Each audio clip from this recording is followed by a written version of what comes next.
Welcome to the new Overlords Podcast. I'm Max, and this is a video game show where I'm joined every week by a low-key, hella cool co-host. It's Sema. Hello there, Sema. Hey, Max. I am extremely low-key. I think I'm the most low-key person I know. Sema, let me ask a question.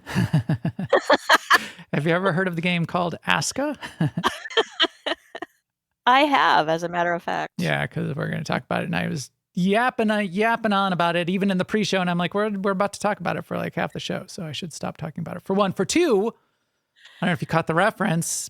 People out there listening, I already explained it to Sema because it's funnier when you explain the jokes. Yes, and I did not catch it until it was explained to me. So because Aska is a Valheim is set. It's Norse mythology. It's Norse mythology based, and I called Sema a low key, hella cool Loki and hella. Get it? All right. Yeah. Long way to go. I do now. Yeah.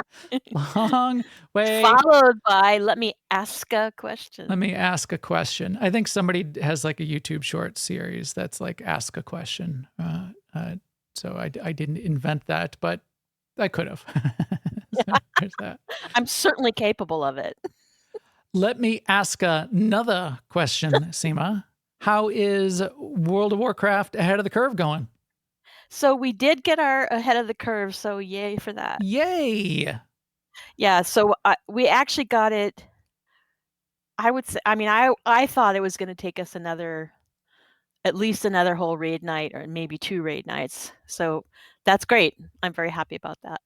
I had difficulty with that fight, me personally, because there's a section in the fight where you mount up on your dragon and you use dragon flying to fly through some hoops to get to the next place where you fight.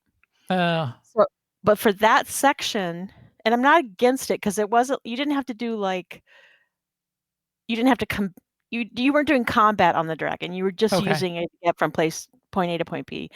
But I was having a recurring bug where my dragon would not appear. Oh. And then I would just fall into blackness and be dead and be out of the fight. Yeah. That's no good. And so there's 3 main phases to the fight. And that happens after the first phase. So I'd miss the second phase and the third phase. And so my story about the time we killed it is, of course, and it happens to me about 75% of the time. So not every time. It happened this time though on the fight, on the one that we ultimately ended up killing him. But our other tank, Brig, who's our raid co-leader also, we got to phase 3. And he noticed that we had 2 battle reses left. And he said to himself, well, that if we can save one for the tanks, we can raise Sema. And so he says, let's raise Sema. And Shrimp said, yes, let's do it. And so they raised me just so I could take part. Oh, that's great. Get you in there. So did you have to die though, or you did die because you were left behind? Oh yeah.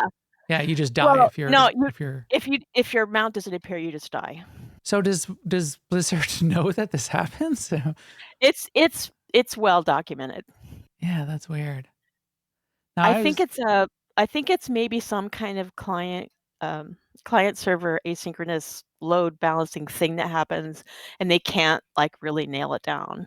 Well, then they should like teleport people ahead. You can't just like make people. Yeah, that's a good point, I think. Anyway, it was very demoralizing for me. So I'm watching a couple other recordings of it, and it seems like people just are on their regular flying mounts. Do you have to be on a dragon? You can just be on anything that has dragon flying. Anything that has dragon flying. Right. Okay, all right. Boy, I was just calling it stuff. I don't even recognize these mounts anymore. Yeah, I was just calling it dragon because you have to use dragon flying to. Yeah. You can't use regular flight. I don't even know what this guy's writing. Anyway, so because of Brig, I got to be in phase 3 of the fight on the time that we killed it. Oh, that's great. And did everybody cheer at the end? I'm sure it's like. Yes, and we took a picture. Did you have a recording? Did you stream it? Put it up on your stream. You should put it up on your stream. Yeah. Yeah. But again, I mean, like Shrimp was in top form. He was like calling everything in that fight. And when he calls a fight, he even also calls like when we get to areas that we've traditionally had difficulty with, he'll say things like, stay calm for this part, do the mechanic. Remember, don't stand too close to such as, it's like, it really is kind of amazing. This goes back to pre-show when you and I were talking. And Sema's going to start a service because I said, Sema, you know what you should do. Right. Because that is a really fun talent. And I don't know if anybody's heard of this, but you can hire a dungeon master for D&D games. Somebody who knows what they're doing, knows all the rules, knows how to run the game. You can hire somebody. They could be online or whatever. They can run it for you, and you pay them a little bit of money and you have a fun time. Why not pay a little bit of money, like pay the subscription, basically cover the gaming costs of a raid leader who knows what they're doing. Say you're on a head of the curve group, you're struggling a little bit.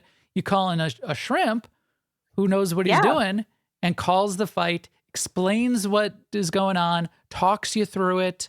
Boy, that would be worth its weight in dollars. Whatever. Yeah, and I mean, just and Shrimp in particular could do WoW, and he could do Guild Wars 2, and he could do Final Fantasy 14, and probably ones. Oh, he can do Destiny. I'm not. There's probably ones I don't even know he can do. So I love this idea for a service. Right. That's sure great. that Yeah. And with changes in Midnight that are taking away things like DBM. Oh yeah, it's even more. It's going to make valuable. his. Yeah, exactly. Get the skill and the talent to be able to call the fight is going to be even more important. Cool. Yeah. All right. Well, we've got other things to talk about as well, but that is awesome. We should get some pictures as well. Send pics. Pics or it didn't happen. Get some of that going. All right. Let's talk about some news. Good news, everyone. First up in the news, boy, that Arc Raiders. Don't have a lot to say about Arc Raiders, except I keep feeling like I should play it because I like the aesthetic and it's super popular. And I keep hearing fun things about the solo queue. Even though it's PvP, it seems like there's still a lot of fine and fun, emergent, positive emergent, and funny emergent gameplay because everybody in solo queue is kind of in the same boat. And I heard someone else talk about this and explain it. If you're ever in group versus group, what happens is everybody in your group, everybody in each group doesn't know what the other people in their group are thinking, so everyone defaults to the default behavior, which is shoot on sight. So no matter, even if you would think like, okay, well maybe we shouldn't, somebody will have an itchy trigger finger or won't know or wants to get a shot in, they'll just shoot. Everybody's just going to shoot. So it's all just shooting all the time, immediate shoot. In solo queue, there is no, everybody's trying to survive, and just getting into random fights for, shoot on sight is not necessarily the optimal survival condition. Oftentimes it is if you're really, really good, you could just shoot everybody and you take their stuff, because you still get to take their stuff, which is what the extraction shooter is all about, is getting stuff that you find and maybe what other people found and escaping with it. But there's big robots to fight as well. So teaming up or letting someone leave alive, I wonder if there would be a way that it would be even better. Because first you downed them and they're like crawling around on the ground, and then you can like punch them in the head to knock them out, and then you get to take their stuff. I wonder if there would be a way to like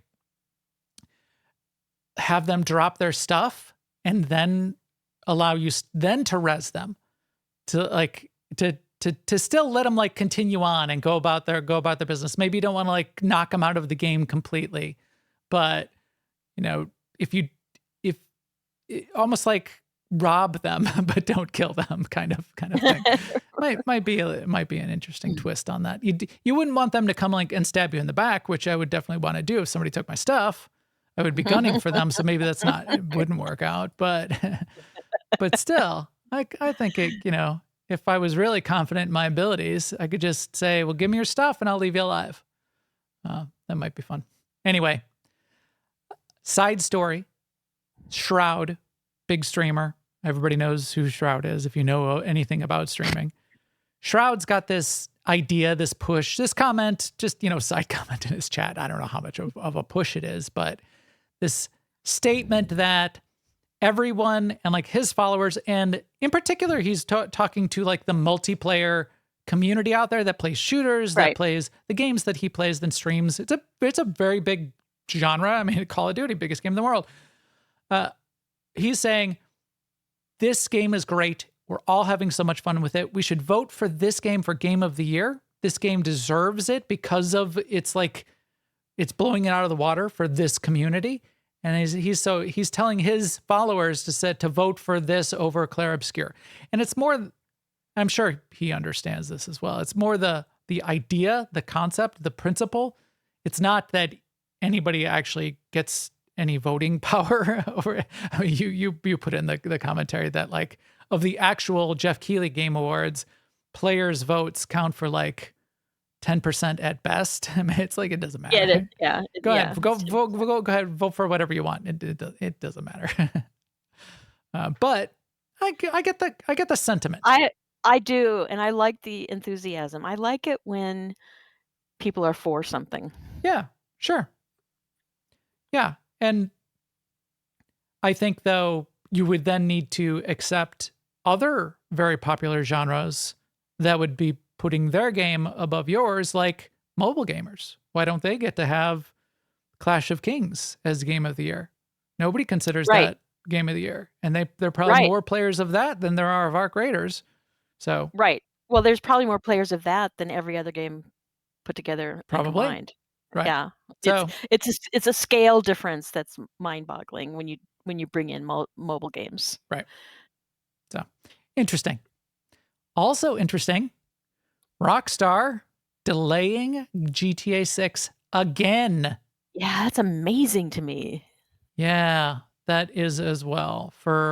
You and I in the pre-show started to get into this about why this is so amazing. When they first put it off for 6 months, I thought, okay, that's a bold move. They probably can get it done in like 2 months, but they're giving themselves 4 months of a grace period. I like how they're thinking. Right. And then they put it off for another 6 months, and I'm like, what was that first date? Was that like a clutch date? Yeah, there's a rule in project management, never trade one bad day. And the first time I heard this and sort of internalized it, it was in like a 21 tips for project management in 1994.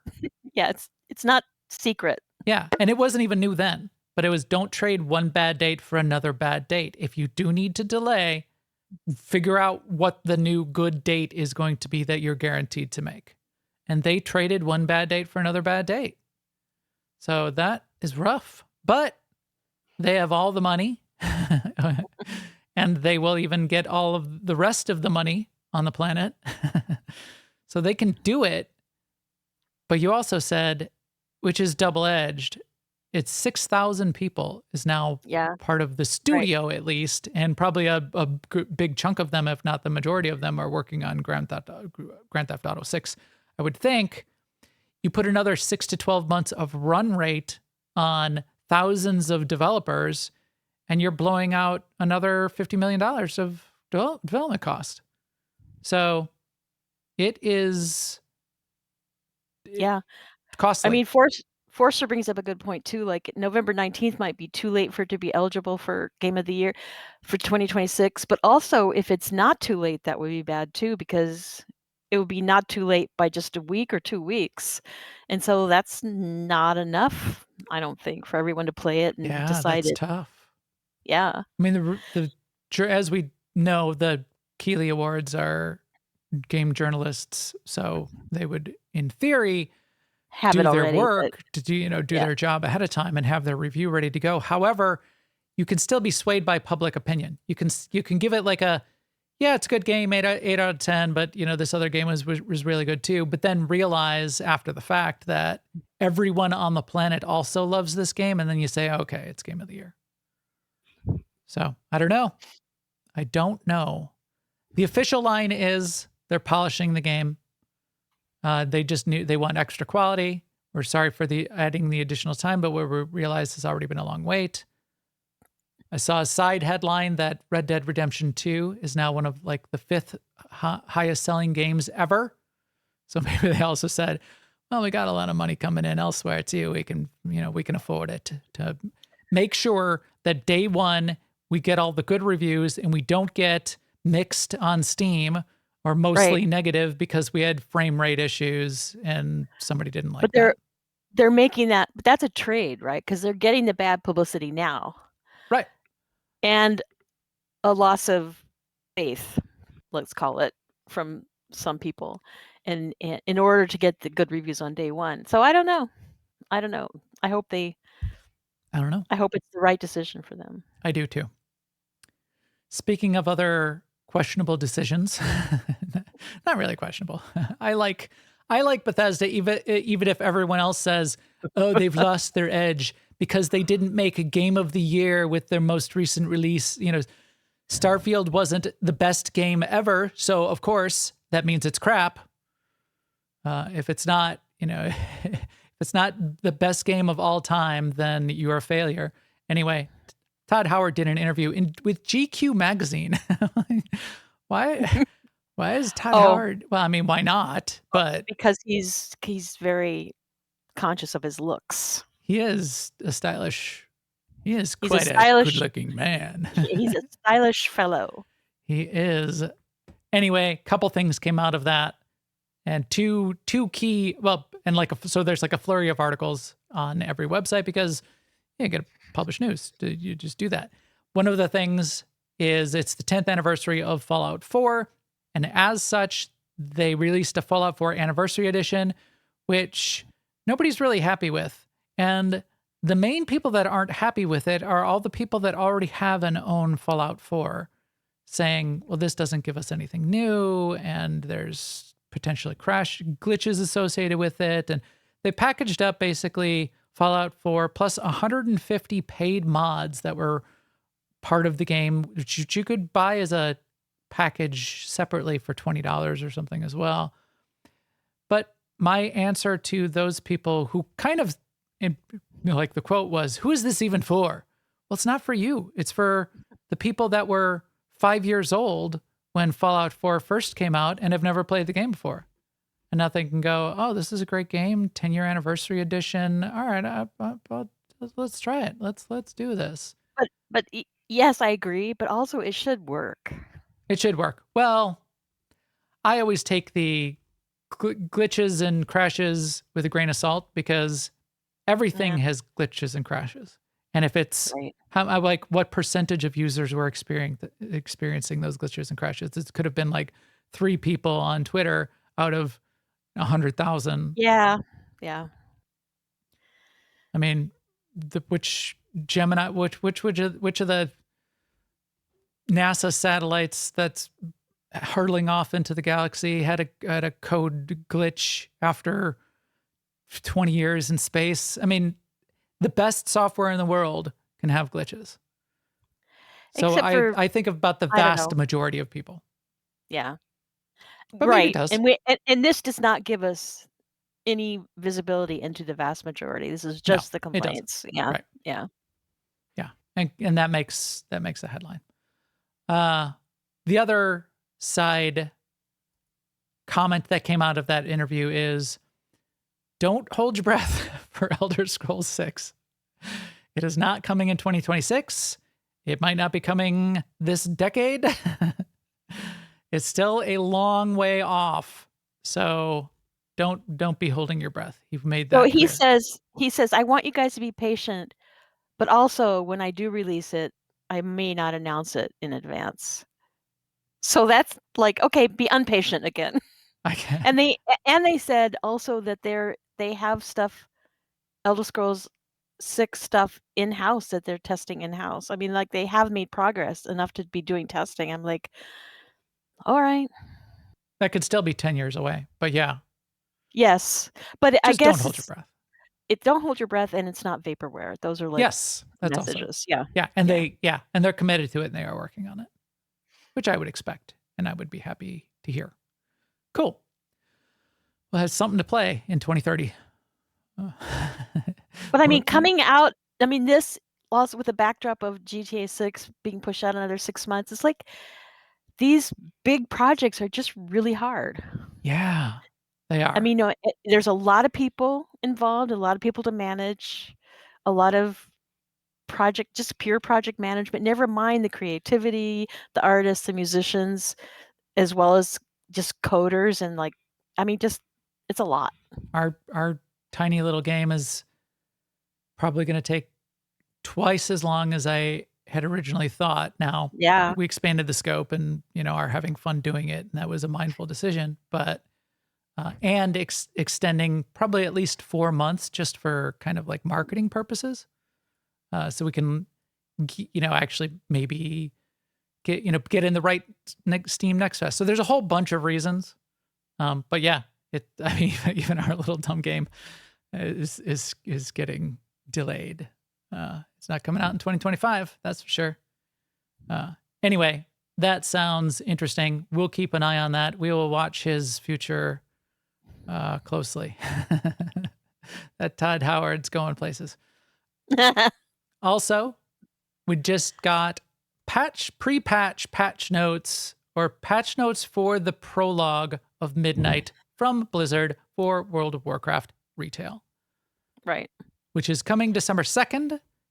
It doesn't give us too much beyond. Is this the patch notes, or is there actual patch notes with 1,000 bullet points, or is it just this page? Because this is a Blizzard. Is this it? Right. This article is basically just these are the things that are coming and like a few sentences about each thing. It's not the real release patch notes for the pre-release. Okay. For the pre-patch. But yeah, so they're telling you like there's going to be early housing access is one thing, the prologue to the story is one thing. They're revamping how every class does combat, so that'll be available.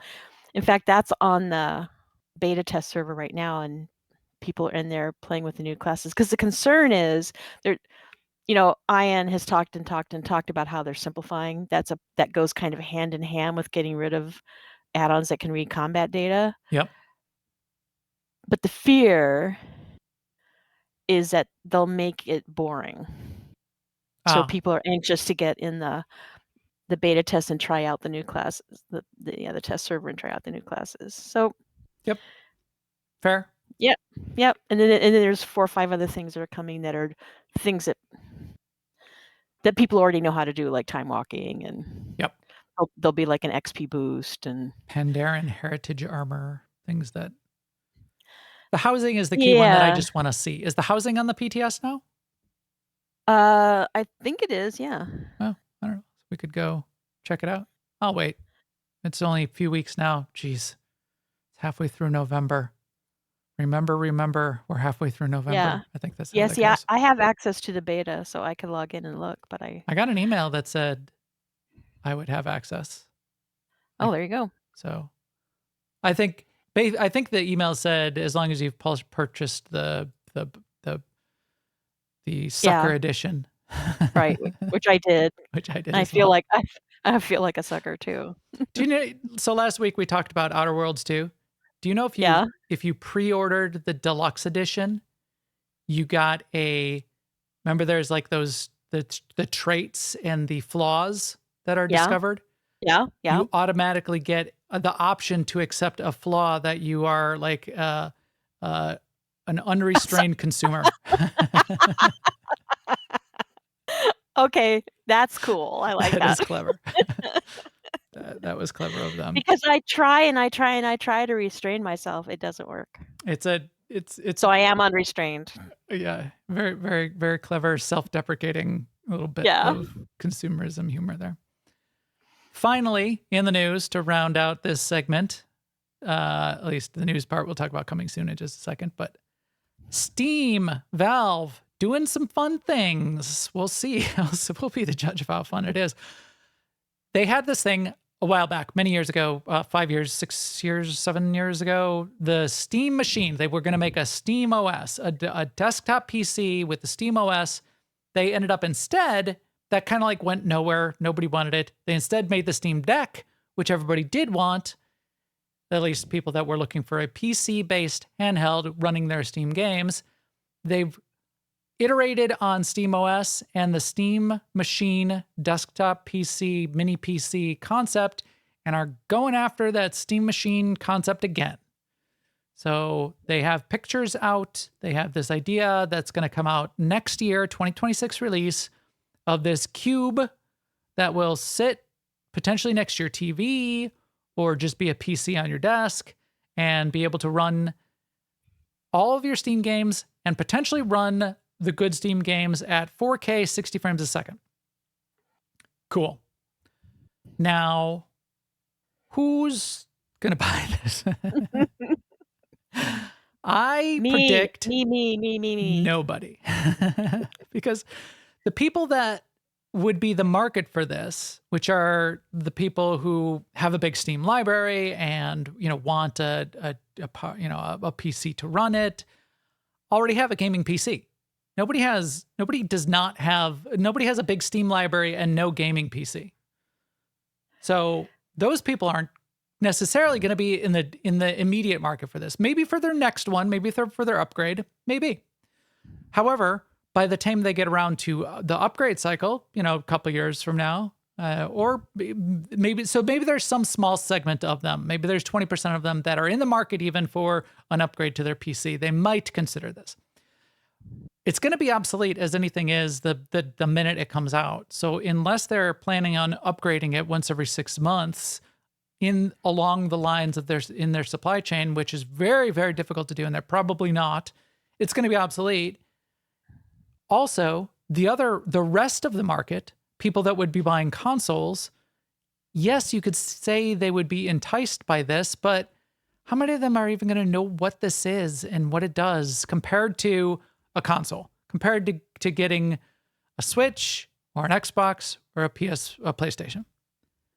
I don't know. I feel like maybe it could be a thing even for gamers with big gaming rigs to put in their living room and play games with the family. Maybe.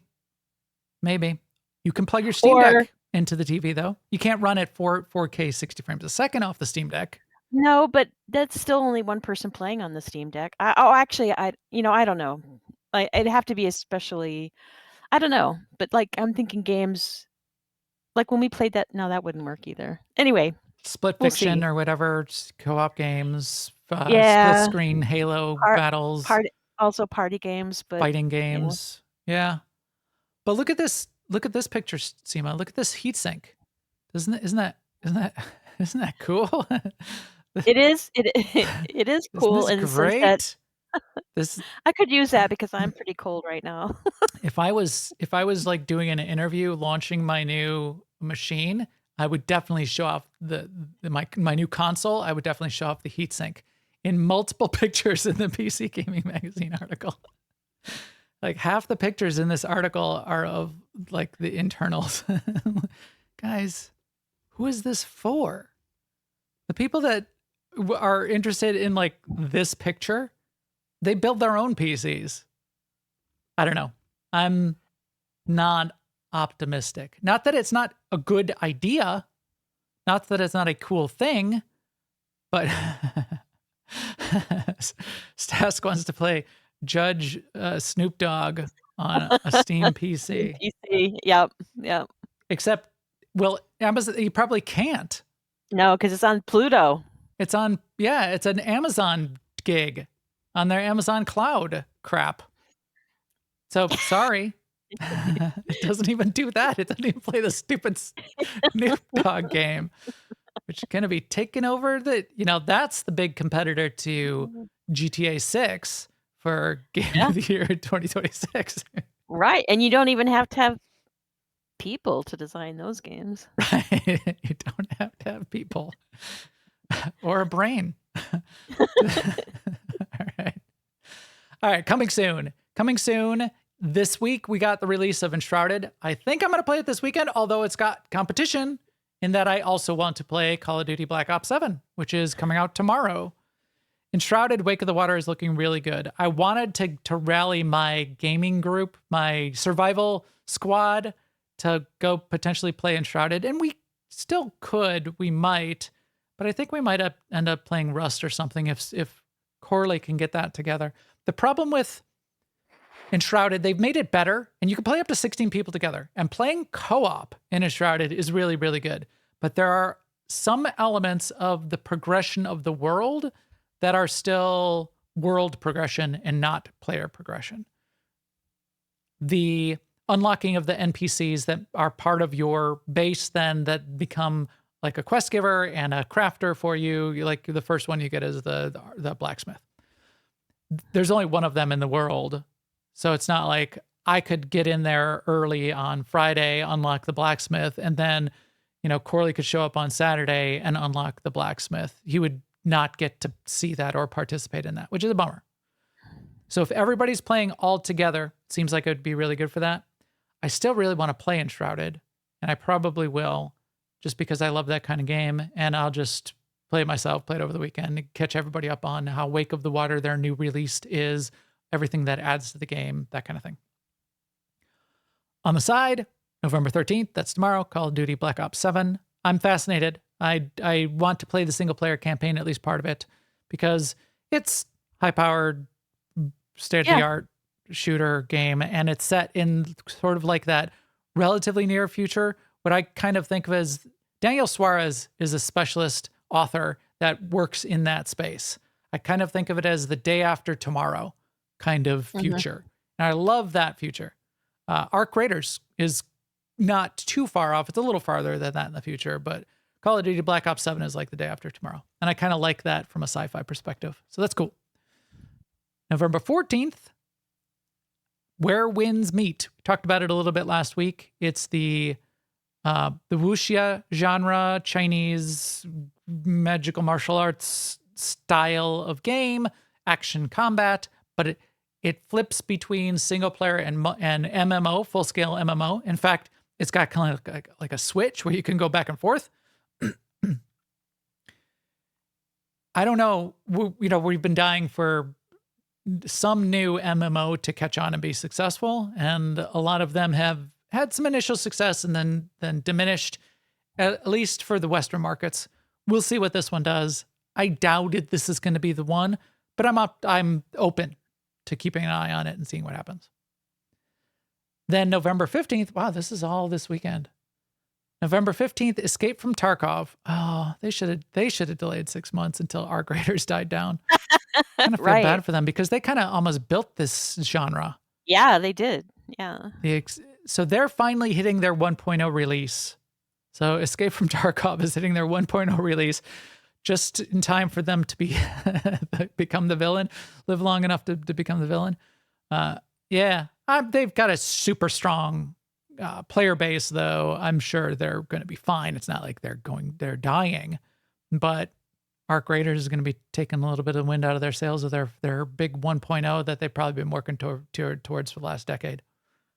So sorry about that, guys.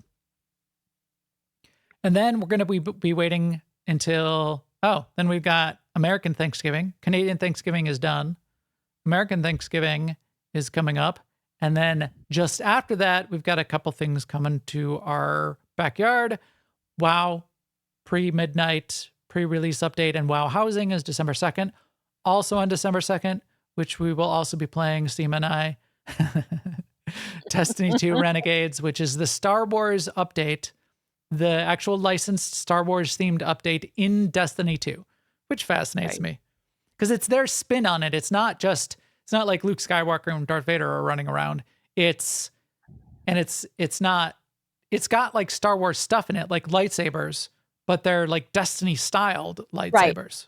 Right. And they're meant to make sense in the lore of Destiny. It's not the Star Wars lore either. It's a Destiny lore. So it's instead of lightsaber, it's like Star Wars it's like Star Wars tech brought over into Destiny. And like there's a Sarlacc pit, but it's Mars and it's not a Sarlacc. But there's a Sarlacc pit on Mars. But they got licensed. This is a legit project. There's a few of us that were like, are they allowed to? Are they going to get sued out of existence? But no. So we'll be interested to see that. And it looks cool. I always loved the look of Destiny. I played it a lot when it launched, Destiny 2.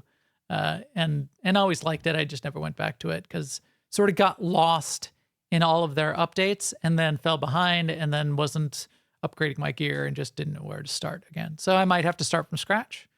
If I can't start with the Renegade stuff, I might try to revive one of my old characters. We'll see. Finally, December 16th, I'm anticipating, I think no one else is. I'm going to make my survival squad play this one, though. Corley is going to fight tooth and nail to not to do it. Ark Ascended, Lost Colony. Machete will play. Machete's an Ark player. Machete, you're in, right? Machete. Well, I'm not going to finish what I was going to say about Machete because I don't want to machete it for Machete. Yeah.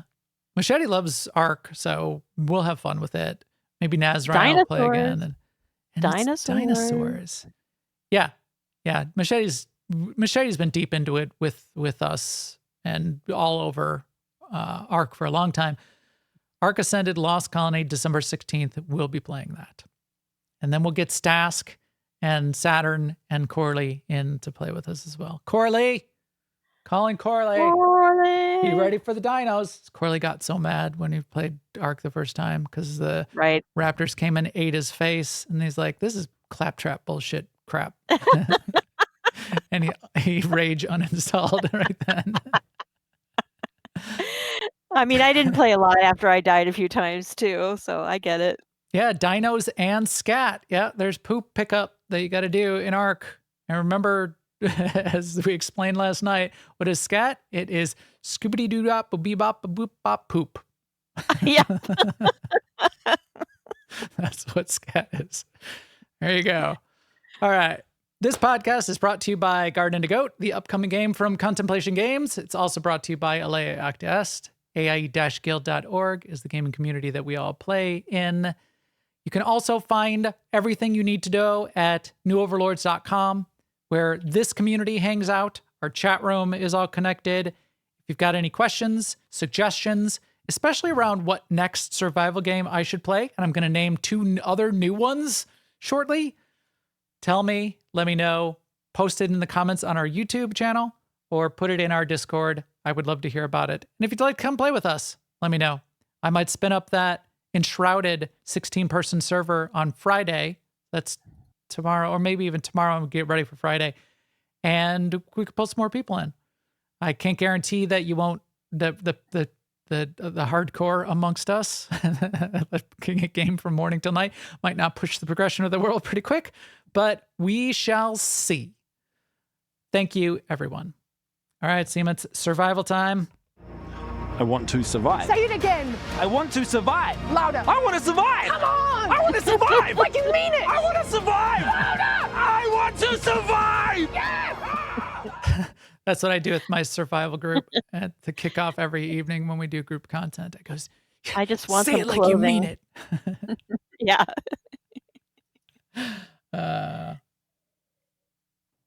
Viva La Dirt League. They are classic. They have a great survival series, which is basically it's kind of a cross between Rust and Ark, and they roll an amalgam of all that together, and they had like a series of sketches of all of the things that people are familiar with survival games encounter every time. Like the funny part where there's like picking up sticks and rocks and banging them together, and then like some elite dude pops into the game and is also picking up sticks and rocks, and they finally make an axe, and they look over and the guy's got like, you know, like a house built and guns created. Then they chop down their first tree, and they look over and the guy's got like jetpacks flying off into the sky, and like, oh crap. What are we doing? Anyway, I've been playing a new survival game, and I did not expect it. Well, I don't know why, because I get addicted to every survival game, but Aska is a new survival game, and I got addicted over the weekend. I played way too much, sort of like the, forget to sleep kind of play. One more turn, just got to get through one more day. It was quite fun. I had a lot of fun. So what is Aska? Are you I'm glad you asked. Are you Aska? Are you going to ask me what Aska is? Yeah, what is Aska? Imagine Valheim, because it's Viking themed, it's Norse themed, Norse mythology. Odin is invoked, Thor is invoked. It's slightly better. It's definitely better graphics. Still stylized, but it's not the almost like pixelated graphics that Valheim is. But then layer on top of that, the core of the Aska gameplay goes beyond, is slightly different, which is it brings in tribes, followers, tribe people, townspeople, villagers that you collect and summon over time, and then village town management. So that includes automation of your town, automation of all of your crafting. You're recruiting all of these villagers, and you turn one of them into a farmer. You say, oh, you go work the field. Turn another one into put them on the blacksmith, blah, blah, blah, blah, blah. Gatherers, hunters, all these things. And I'll explain what all of them are. But that's the twist. So it's the tribe and settlement management that pushes it beyond, that changes the game. And I really got into like the town, the village creation, because you have to construct everything yourself. You have to like level out the ground and you build a building. If you've got unassigned villagers, they become builders and they'll like help you build everything. But you need to construct the town, and you need to not only keep yourself alive, but keep your villagers alive. So it's survival of you and your tribe and your town, which is really cool. And in that, it obviously is working pretty well. It's early access. It's been in early access, I think, for about 9 months. It has progressed. They've added new things to the game. They had a feature update recently, which added some new stuff in, which I'll talk about in a second. But it's been out there. A lot of people are playing it. A lot of people are liking it and having fun. It's got some very deep systems that I'll talk about too. So it's got a lot of depth. Even though it's early access, it's a lot. I played dozens of hours and did not even touch a bunch of the more advanced systems. Even though I got through a lot of the baseline systems, I listened to and read a couple of YouTube reviews of this is my review of Aska, and I got farther than all of those people, and still haven't gotten through into the rest of the systems out there. So there's a lot there. It's very cool. So yeah, what is it? What has it got in it? As with any survival game, you start, you're not really naked. You're never naked, which I guess I appreciate. Yeah. You don't create a character. You pick one of two characters, but you get to customize them. So you're basically picking a male or a female, but they're named. You're picking either Aska, which is the namesake of the game. So that's who I picked. I picked her. I would have picked Ragnar or whoever the other dude was, because he's looked a little bit more like me. But because in this case it was Aska and the game is called Aska, I picked her. They have slightly different starting stat mix. That's kind of the key difference between them, besides gender.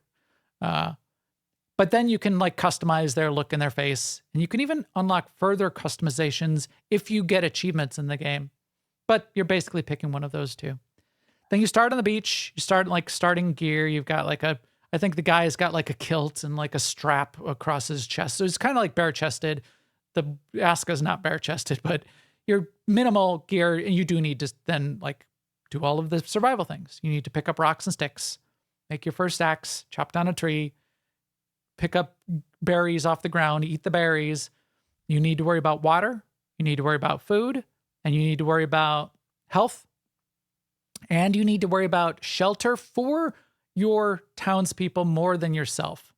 I very rarely cared about shelter. In fact, I might even be hamstringing myself a little bit, because there's buffs you can get from building like a personal chieftain cabin, which I did not bother to do because I prioritized making my town work and getting all of my villagers and followers. And I ended up with like 20 villagers by the end of my playthrough.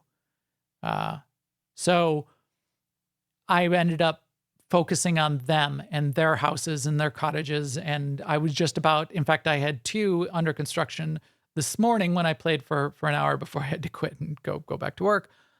Long houses. So like big, they're able to end up with like 100 followers, but then you need to have like big long houses that can house dozens of followers and villagers. So you need to keep yourself alive. You need to keep them alive. You need to start making gear. But how do you make gear and how do you craft? You need to get your village in gear. So that's sort of the key thing there. So yeah, feel free. I'm gonna barf out a bunch of the sort of the backstory here, Sema, but feel free to jump in with any questions. Not being naked, that's kind of nice. Yeah. But in fact, I thought like the starting gear looked pretty cool because there's like these straps and this kilt and this Viking garb. That after I made my first set of like flimsy linen whatever, that it looked like garbage. I wanted to like go like, and there is a cosmetic system I didn't even check, but I think I wanted to like reskin myself back with the starting gear, which I think. But was it but was it better anyway? Just didn't look better? Yes. Yeah, okay. Yeah, and because you're basically wearing nothing, all of your gear slots are empty, so you're okay. you're the equivalent of naked. The other thing that this game has that's a little different than Valheim is the seasons progress. It's got weather. Valheim's got a little bit of weather. The weather can, be soggy and make you, feel not good and, reduce your stamina a little bit. But the season is progressing. Things happen differently in each season, and the winter you need to prepare for. So you are born in the spring, and you need to start up your village and prepare to survive your first winter. That's sort of like a key milestone, is surviving your first winter, which is fun. That's sort of like your 7 days to the blood moon. Well, there are also blood moons. So here are the myriad of challenges that you were presented with. Seasons is one, surviving the winter, and the winter lasts however like a dozen in-game days. So in-game days, I think that the play time is like maybe like an hour is a day. Maybe a half hour is a day. I don't know. I lasted through 2 winters, so however long that was. But the weather and the surviving the winter is only one of the challenges that you'll be met with. Random attacks. So if you imagine, they're less impactful than in Valheim, where like the giants come and try to smash your village. But you need to set up like defenses and potentially even like guards around your village, and you can set up these little guard towers. You can do a little bit of tower defense and a fence around and walls eventually and all that kind of thing. You need to protect your villagers against random attacks. So wolves are coming to attack you. They have like these rabbit creatures called smolker, Smolkers. I don't know what that word is. Maybe it's got Norse origins. But they're like these big rabbits. And I think they're intended to come and like eat your food. So you need to just like watch for them. And they'll run away as soon as you run towards them. In fact, you want to kill them because they have meat, but I can never like catch the damn thing. So I've not killed a smoker yet. I need to go hunt them soon though, because they drop a resource that I need. But wolves might come and attack you. And then those attacks escalate. And in fact, one of the attacks, before you even get to your first winter, that they challenge you with is the bear. And the way they've coded it, and they've changed it since the beginning of early access, is the bear is intended to basically scare you into making sure that you are preparing for the future. The bear can very easily kill you. It's a very impactful animal. If it was unleashed, it would kill all of your villagers and destroy your village. So if you handle it correctly, and I saved scummed because I didn't know what the hell this bear was, and I didn't want like me and my whole village to die. So as soon as my villagers and myself started dying, because I was kind of like doing it in a non-optimal way, if I had kept going, the bear would have left. So the way they've coded it is the bear is supposed to come give you a little bit of a smackdown and leave, and not wipe your village, not kill everything. So I would have learned that way. But it's the wake-up call that things are going to get more difficult. Okay, so there's number 2. So you got these random challenges. Then, as I said, there's blood moons. So we talked about 7 days to die. There also will, nightfall will come, and then they will say, it's not on a set time, or I don't know how it's triggered. But it'll say the blood moon is rising. Maybe it is time, because it seems like a relatively set cadence. The cadence seems to have a relatively same amount of time between each of the appearances of the blood moon. I should maybe like learn that and look that up if I care. But the blood moon is rising, and it's definitely nothing like 7 Days to Die blood moons. In fact, I can just like run out there and protect my villagers and, fend them off. It'll be like some skeletons and what they call revenants, which are sort of like Groot-like stone and wood creatures that come and Oh, attack interesting. you. And they will have the skeletons, the revenants, and wights, so like zombies. They will have weapons. There might be different, there might be ranged ones. There's one with a big hammer. There's one with a sword and shield. So they have like, you gotta fight them. And there's a little bit of action combat. The combat's okay. It's not as responsive as I would like. The dodging, I cannot get to work all the time. Blocking, I cannot get to work consistently enough. So I mostly just get out of the way a little bit, get some good gear, and just kill them. Gotcha. I tried to just avoid having to dodge and block. But you can get a shield, and you're supposed to be able to just hold down the right button to block. But I've like the timing of the block gets weird. I don't know if I'm like stuck in another animation, but I'm just not used to it. Didn't like that part as much. The rest of the combat seems just the attacking part seems fine. Archery, you can get some bows, you can get some warhammer, war axes, swords, that kind of stuff. No magic so far. There is magic in the game, but I think it's more like blessings and temples that you worship at, but no like casting spells that I saw. So that's the third of the random attacks, or the fourth danger of the of the Swamp of Sorrows. So you've got weather, you've got the random attacks, you've got the blood moons, and then on top of all of that, at the start of your second winter, sort of like at the end of your first winter, you will get an in-game notice that said, "A portal has risen, the gods will test you." And then it says, the first time at least, and I've experienced 2 of these so far, the first time it says, in 30 days. So 30 in-game days. You've got the time then to work up and gear up and prepare your village and prepare your defenses and do whatever you need to do, because this is sort of like bigger invasion, and it wasn't that big. But you'll get a bigger invasion, and I think the invasion scales to how many villagers you have at the time as well. But that will then come at the end of the 30 days. It will be like a mega blood moon. And they will come out of the portal. The way I handled it, which again, I asked the question of the interweb. I set up, got some of my best villagers. I set up a guard tower, a sort of like 2 defenses at the portal, which is sort of like a little bit farther away from my village. It doesn't spawn like right in your village. It's sort of like far away. I didn't want them to come wreck my village. I didn't want this portal and all of them to be attacking my village. I wanted to bring the fight to them, which I did. So yeah, so that's like then the big event.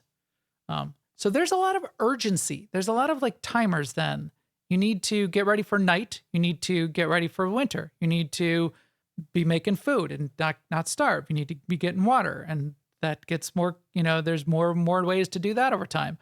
You need to make warm clothing to survive the winter. You need to fend off all these different kinds of attacks, and then the big portal.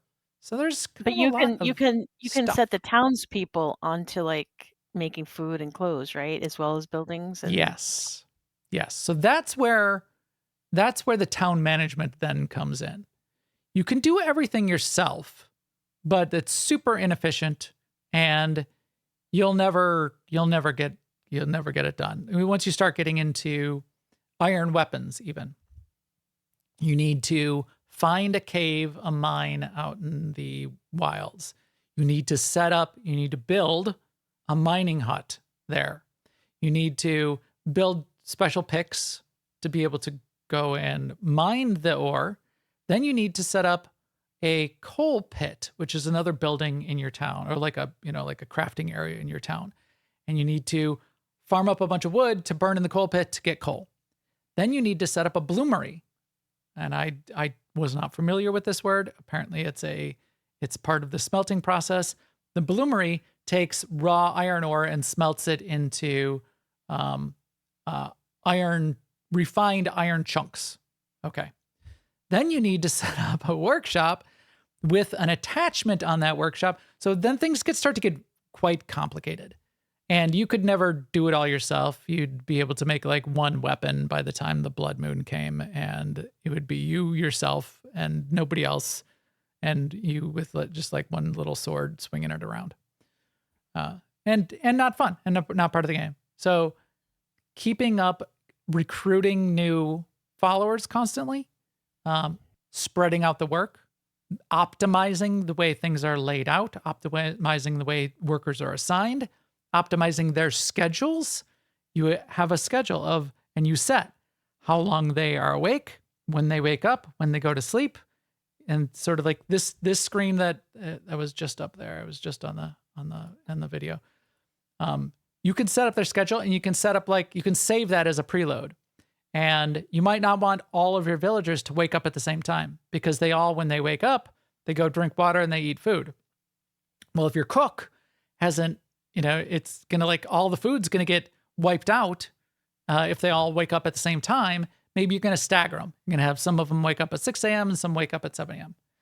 You might want to have a whole bunch of your workers, like a third of your workers, have a night shift. So if your bloomery and your forge need to be running longer in order to complete the crafting process, you've got the forge running 24 hours a day. So you got little tricks like that you got to work out. So that gets quite complicated. Defensively, I set up some defensive guards, and they patrol, but I wanted that on 24-hour schedule, because if your villagers, okay. Another thing that gets quite complicated. Your villagers all have perks as well. There's a resource out in the world that you go and you break rocks, and you'll get like these chunks of Jotun blood or whatever it is. And you put it into this eye thing, which is sort of like the key thing that you built to sort of like the center of your town. And once you put 5 chunks in, you can summon and invite a new follower to your town, and you get to choose from 2. And you get to see, they have 5 perks, and you get to see the first 2 of their perks. And they could be like perks and flaws. Like a flaw might be, if it rains, I get sad and my work efficiency goes way down. Their perk might be, I'm really good at hunting animals. If you make me a hunter, I will progress faster and I will bring back more animal food. So you get to choose. You'll potentially be wanting to optimize which villagers you need and picking the ones with the perks that match what you need. And then also they level up. They level up all of their stats and skills by doing the thing. So if I make someone a hunter, then that person is ranking up in their hunter skill. So I don't want to, if I take them off of hunting to go do something else temporarily, I want to make sure I know who my hunter is. So I put them back on hunting, because they've got the most hunting skill, and they're going to level that up. So you got to be watching. It's like a lot of that nitty gritty town management that gets in your head in a good way. And you're like, oh wait, maybe I should do this thing and this thing. And there's strategies for how close your storage is next to your crafting thing, because the workers physically walk to pick up the things that they need and bring it back to the blacksmith and then hammer it. And if it's too long of a walk, if they have to walk to the other side of town every time, they're going to get like half as many things made. So you're like, then you have like town layout things. And you can't like move something around. You have to break down get all the materials back, but you have to like break down a whole building and rebuild it. And if you've upgraded it, it's a bigger project. So a lot of people, when I Lazy Peon played this game, and he talked about it in his review, and he said he was planning on doing like a 20-hour review and playing through the first winter to see if he could survive the winter. And he ended up playing like triple the amount of time and restarting the game from scratch 4 times, because each time you learn a little bit more. You're like, oh, I would have laid this out differently from the start. Oh, I would have planted a farm sooner so I would have more food for the winter. Oh, I would have blah, blah, blah, blah, blah, blah, blah, blah. So it is quite deep and wide and fun, and sort of I didn't think I liked town management games as much as this really got me. So that Right. I feel like calling it town management is kind of doing a disservice because it just sounds boring. yes. Yeah, there's a little bit of a funny part of it where if something's not optimized in the town, you might get frustrated and just go and grab the thing and do it yourself. Ooh, interesting. Okay. Because you can do anything. Like life. You can also use that to like optimize and fill in. I'll often like move some resources around just to get them closer to, because I know something needs to get done more quickly. I'll move some resources around to help out. But yeah, if you do that too much, if you just do the thing instead of setting up like the chain of work, the right workers to optimize it, it won't scale. So Forster is asking also like, how smart are the villagers? They're relatively smart. They, again, complicated systems. Storage is a weird, complicated part of this game. You have limited inventory spaces as in any game, but you don't just like build a storage box. There's no like storage chest and dump stuff in this storage chest. You build what's called a warehouse, which is like a 12 by or like a 4 by 4 grid of squares, sort of like a 4 meter by 4 meter space that you're setting out on the ground. That has to be built. You put some sticks and logs and rope into it, or you have one of your builder followers build it. Then it's like a flat platform. Then on top of that, you build material specific, like category specific storage containers in that warehouse space. Then that can store anything that's in that category, and you can assign a worker to the warehouse, and the worker will go to like, I've got a woodcutter's hut, and the woodcutter goes out into the woods and cuts down trees, brings those logs back, and they fill up bins at the woodcutter's hut. The warehouse worker will go to the woodcutter's hut and bring those logs back to the warehouse. And then the carpenter who needs to be building the beams for the new house, for the new longhouse I'm building, will go to the warehouse to pick up the beams and bring them back to the carpentry workshop and build the beam.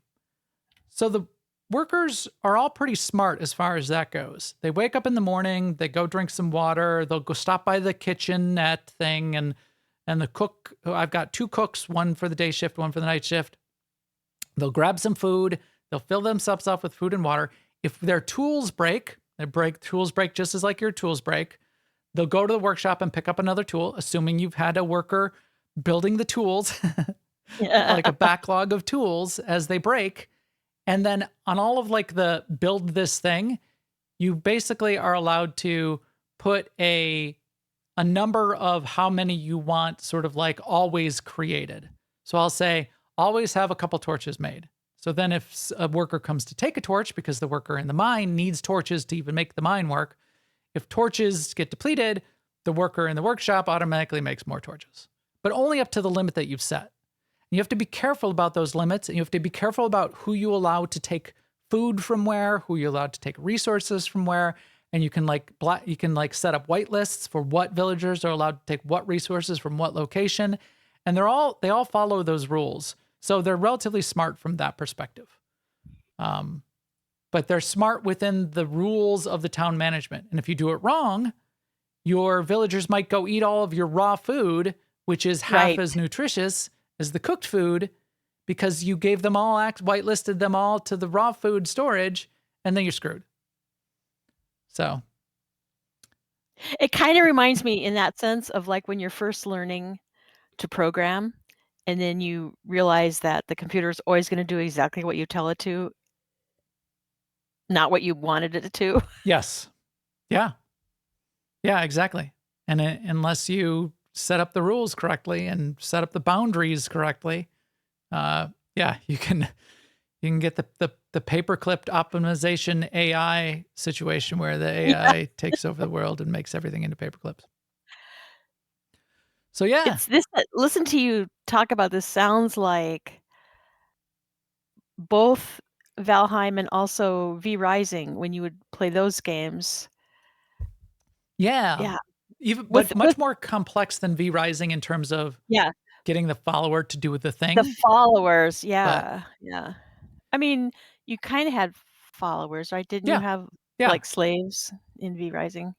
Thralls. You bit them and they became vampire followers of yours. Pardon me, thralls. Well, like Conan, they're slaves. I mean, a thrall is a slave. I guess technically, but I mean, like in vampire lore, if you like turn someone into a vampire and they're like, I guess that kind of could be against their will.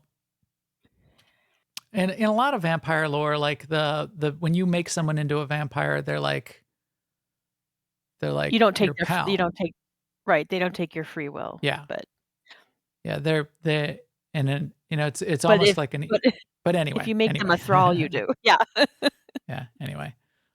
It's not Conan, which is you knock them on the head, you put them on the wheel of boredom where they just walk around in a circle until they're so bored they'll do whatever you say and then they're your slave. Right. So it's not slavery. These ones, you're inviting them to your village and they will leave if they get sad. If they get sad or bored or you don't feed them, they'll leave your village. They'll say, well, they didn't like what you were doing and they left. So. Yeah, this part kind of reminds me a little bit of Pal World. I don't know if in Pal World they'll leave you, but yeah. Yeah, they probably won't because they're slaves and they're more like little villagers and yeah. But yeah, you can have sort of like the villagers set up like doing various jobs and sort of like the chain of progression of crafting and yeah, a little bit like that too. Yeah, so quite compelling from that, run the town, run the village, optimize. The optimizing is just fun. In fact, I spent a little bit too much. I spent probably too much time building. I wanted like big flat open spaces, and I wanted to like, you have to build. You have to be somewhat organic, and you sort of like building out your village. What did I not get into? How far does it go? You can have outposts. So you can have your main village and an outpost. And then between your village and your outpost, you can build a road. And there's like a whole building process to build the road because a road increases travel speed. Then you build what's called a market in each of the locations. And you can assign worker. The market is basically transfer of goods. So your one outpost might be like at a new mine and you set up a market for transfer of goods between that new location and your main location. And you can build little carts and they will use the cart and the road to quickly transfer goods from the new location to the old location, blah, blah, blah, blah, blah. So there's that. The newest update brought boats to the game. And I guess when you get up to a high enough level, you can set up like a raiding party. You can take a few of your villagers, deck them out in good gear, and invite them kind of like to a party with you. And then with the boat update, you build a boatyard, you build a boat, and that's a long, involved process. And there's probably like shipwrights and jobs associated with that. Once you have the boat, you outfit a bunch of your villagers, you get in the boat, you sail off to an island with a bunch of great resources, you raid all of those resources, put them back in the boat, and go back to your village. So that's a whole thing, which I didn't get to. And that also makes it seem like, and then there might be another thing that you could learn to do in a party with your villagers. Yes, there are boss fights in the world. And the boss fights unlock other special abilities. There's not a lot of bosses apparently, but there's a handful. And I think like one of the bosses you fight unlocks what's called Raven form, which allows you to temporarily turn into a raven and fly around and so you can scout the areas and see things and blah, blah, blah.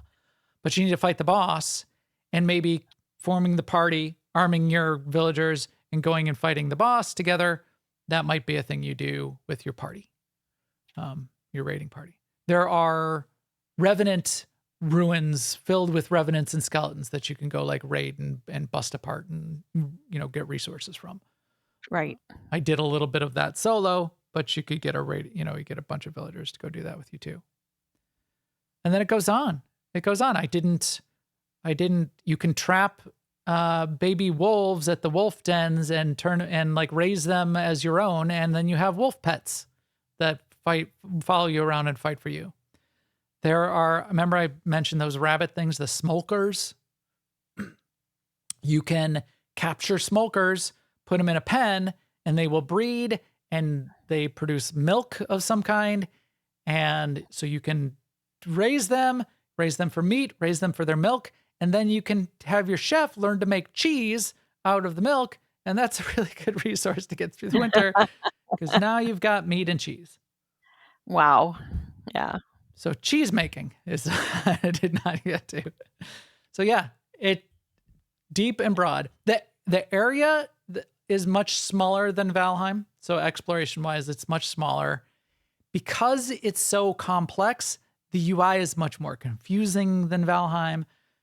I had, this is a criticism of the game. I had trouble. I wanted to make a cart. Well, you don't just you don't go to the build menu to make the cart. You need to go to the building that has a cart associated with it. But what building is that? I don't know. How do you find that out? Nobody knows.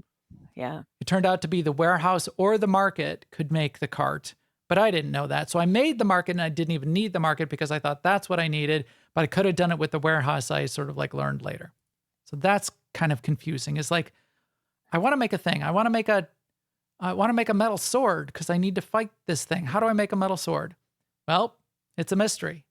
There involves the mine and the bloomery and the coal pit and you got to have a blacksmith, but the blacksmith needs the metalworking hut, which needs a workshop. Okay. Very deep. And you got to go to Aska. You got to ask a question of the internet to figure some of that stuff out. And the UI doesn't do a good job of introducing you to all of those systems in as an effective a way as Valheim does. Valheim is a lot simpler from that perspective, but it's much more apparent that, oh, you just found a new resource. These are the 8 things that this resource constructs. Build those 8 things, and that might lead to other new things. And we'll tell you what each one of those is every time that happens, which is nice. It's kind of grindy and it's kind of pressure with all of the timers and the blood moons and the countdowns and the portal and winter coming. Winter is coming. You will not survive the winter. But I didn't mind that. That kind of pressure sometimes is it's a gamification of the whole process. Right. It's part of the challenge. Somebody looking for a cozy game probably won't like that. Because you can't just sit around and make the most perfect village ever because winter is coming. And then it also seems pretty punishing when things go bad. Your villagers can get killed. There's a way to very costly, but there was a way to resurrect them down the road. You can die. And there's 2 things that happen when you die. And I didn't uncover it completely. One is you just respawn and I think you lose some of your stuff and you lose progression. You lose some of your skills that you've been building up over time. The other way is you lose less if you basically sacrifice one of your townspeople and take over their body, and then you can resurrect them again later. So you got to sacrifice the soul of one of your townspeople to bring yourself back to life in some way. I didn't get that completely, but you could be expending townspeople as resources in some of these ways. It can be costly when things get broken. If one of your storages gets broken down by a monster attack, you can lose stuff out of the storage, just disappears. So there's some of those kinds of things. I think the complexity is a strength and a weakness. The UI could use some refinement. The fighting could use some refinement. But man, addicting, fun, awesome, cool game. So there you go, Sema. There was my adventures in Aska. Yeah, it sounds, I haven't heard you this enthusiastic about a survival game in a while. Yeah. If it was easily, it was easier to do multiplayer, that would seal the deal, and I would make my survival crew come play it. Because it's village management, I feel like that would just not work as well. Because you want to be the village manager, you want to be the chieftain, and that's the fun of it. Right. And That. Yeah. Yeah. which is the problem with some of these kind of games like this. So, everyone out there, tell me what next game I should play. Enshrouded probably this weekend. I've got the 2 in my backlog were Planet Crafter and Sons of the Forest. Machete's playing Sons of the Forest, so he's going to tell me what that looks like. Our group might go play Rust because Corley is an expert in Rust, and that is a game that kind of works well as like everybody can do their own thing, and then you can get together to go like assault a big base that takes multiple people to go clear out the bad guys. But you can also like set up your own building and like across the street from each other, like set up a little town. And progress as slowly or as quickly as you'd like. So that is a cool one to do that with. 2 more, because I started playing this, 2 more hit my radar this week, which surprised me. There's one called Soul Mask.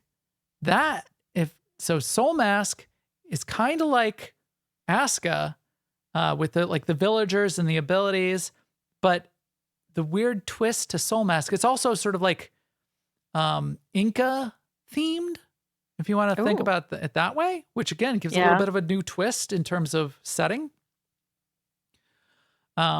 Soul Mask, you kind of play as the mask, and there's different masks that you can switch out on, but you have a main character that's kind of like the chieftain.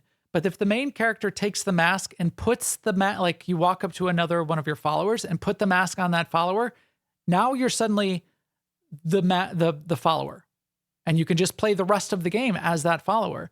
And because different followers have different strengths and abilities, you may prefer to like leave the main like leave the chieftain behind. And it's early access, and there's like some debate about does it like kind of like make the main character kind of useless. And maybe it does, and that's kind of weird. But because the mask can get passed around between the different villagers, that's a whole different spin on what's going on with Soul Mask. And then Soul Mask is also broad, probably less complicated on the village management, but it's got village management.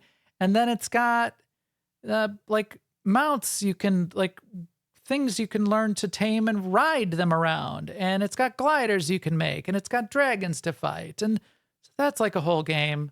Tell me if I need to play Soul Mask. And then the one other one that hit my radar is Void Train. So Void Train is more along the lines of Raft and Forever Skies, where you're riding a multi-dimensional train through the void train. And it starts out with just like one car, and you need to like be gathering resources, and like you hop off at different places to like do some mining or gathering. You bring it back to your train, and you build additional cars and stuff onto your train. You build out your Void Train. And as Forster says in the chat room, it's on Game Pass. So might be interesting. That one is getting a lot of positive reviews, but it's more of that, like that wrap. It's sort of like that. As you travel, you gather resources, and you're sort of like I think it's like kind of like those games kind of like travel forever. You might hit like big points of interest, but the travel is part of the game, and you just are building out your train. And your train gets longer and longer and bigger and more complex. Bad guy trains pull up alongside your train and kind of try to like fight your train. And you got to fight off the bandits and a bunch of stuff in Void Train. So Soul Mask and Void Train, if anybody's played those, let me know if that's more I should be playing as well. Cool. But this weekend, probably Enshrouded and or Call of Duty. And I might just have to leave Aska on the back burner for now, because there's just too much your to villagers. play. That's okay. They'll be there. They can they're all set to, well, they won't survive the next portal assault without me, but they can't. They don't play when you're not online. So they will be frozen in time in a time capsule. So we'll see. All right, Sema, you going to play Call of Duty this weekend? We're going to get in there? Do a little Seems Call of Duty? unlikely. No. Signs point to no. Magic 8 Ball says, ask again later. You could play Enshrouded though too. You've got Enshrouded. You'll be able to at least talk about it next week. but do have I a know copy, you yeah. are busy in I am. WoW and Remix. Oh, so I'm gonna have to ask you if you learn anything in the next 2 weeks that I should do to prepare for Midnight Pre-patch before it comes on December 2nd, either in retail or in Remix. Let me Yeah. know, because I don't I know. need to find that out. Yeah, I need to find that out too because I don't want like I haven't played Remix at all in the last week or so, but I don't want to like just laze out and then miss something. So Right. I'll check it out. And I will miss tons of things, but if there's some minimal, fun that I can have that will prepare me to have fun, not to get every achievement, I'm definitely not going to do that, but Right. to have some of the fun. Like I don't want to be locked out of being able to even try any of the housing stuff because I didn't, whatever. You didn't do this one LFR. simple thing. Yeah, exactly. Number 6 will amaze you. Yeah, number 6 will amaze me. So Sema will tell us what we need to do, and we shall figure that out. All right. Oh, if you want to play Aska, Forrester says Aska's on sale until the 20th. Yes, it's like 20% off, so it's not a bad price. Aska is on sale. It's a good one. Good. Yeah, and I'd recommend it because, again, early access, and I've got a strong feeling that it is going to continue to be good. But it's so weird how many good games there are these days. It's fun. It's a, would you say we have a plethora of games? Almost Yes. too many to... Yes, we have a plethora of games. A plethora of games. Just like our plethora of piñata. I mean, maybe we El don't Guapo. need GTA 6 and Elder Scrolls Online 6. Yeah, I mean, Elder maybe we Scrolls don't. 6. Yeah. Yeah, we probably don't. Maybe these big games that are so hard to manage and bring to fruition can just I don't. not be there. I certainly have no need or desire even for GTA 6. I'll probably play it because it's just going to be such a monumental event.